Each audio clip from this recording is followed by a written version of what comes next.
Okay, this is something on a brown press that I'm sure all of y'all are going to run into, but I'm doing 2 or 3 different things here.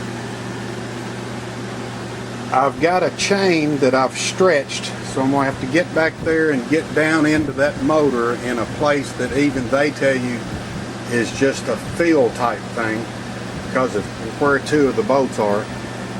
And then the other thing is I've fought it for so long now I'm replacing it. But right there is a plastic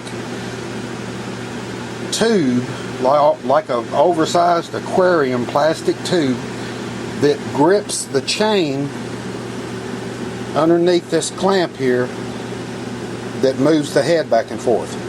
But this one is old, dried out and cracked because of the grease. So I've got to take the chain off, take the chain apart and replace that little plastic tube there because I can't use head 1 at all.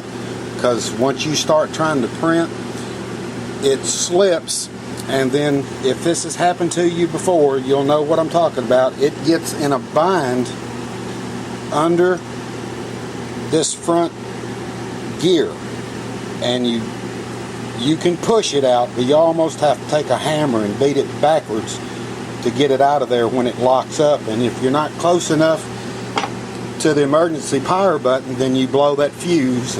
You guys that's blowed that fuse know what I'm talking about there. Always keep some of those fuses handy. I'll be back in a minute. Okay, here's what you're looking for in the chain. You find it here in this screen.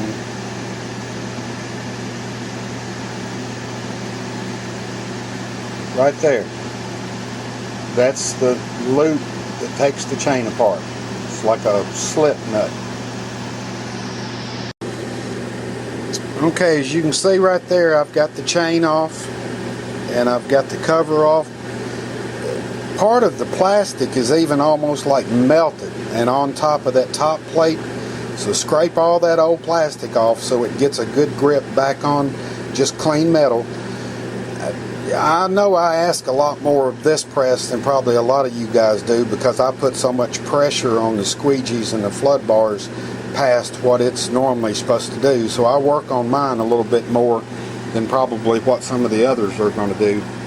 But these 2 little parts right there is what you've got to keep up with when the chain comes apart.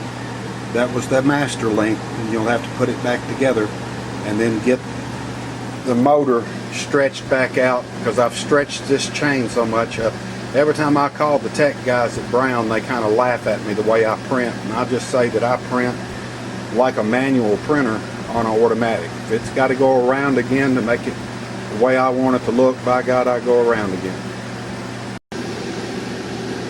Okay, there's the new plastic sleeve tube, whatever you call it, installed. And like I said, I had stretched this chain really bad to loosen up and tighten the chain. There's this bolt right here that makes this motor here go in and out where you can loosen up and get it back on. I don't have any clue how tight to put this thing, so I'm just going to treat it like it was a chainsaw blade. I'm just going to leave just a little bit in it when I get done after I tighten these up. Now here's the sensors here and here for the forward and back slides to adjust your stroke. The thing I like so much about this machine is the simplicity of it. If you can look right in there, I don't know if you can even see it, but see, it's just a regular 110 house reciprocal that they use to plug the motor up into, and then the connections for the sensors are run on just regular home phone cord. So you can get that at any hardware store, Lowe's, Home Depot, anywhere.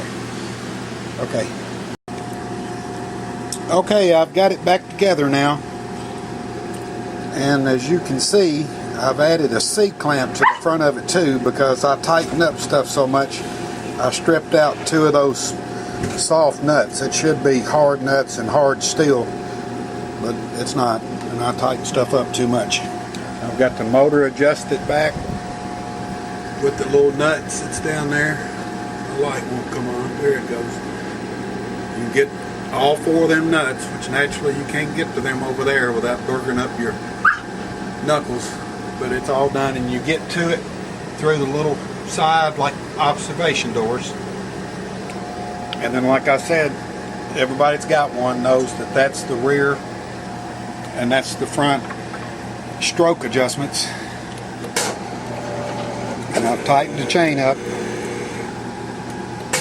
and we should be back to printing here as soon as I get all the covers back on it and ink back up. And whatever you do, make sure you don't forget to mount a TV up on top of it. You can see I got mine mounted right on the top middle of the press. We'll have to wait and see what this turns out like. Okay, I'm going to wrap this thing up now. But that big socket set of Allen wrenches and some extra real good skateboard wheels is something that if you don't have extra or already have, go ahead and get those things there before you need them. They are essential. And those bushings. Those bushings are what go right there on that welded piece. And if you use as much squeegee pressure as I do and print anywhere near as much as I do, you're going to break them.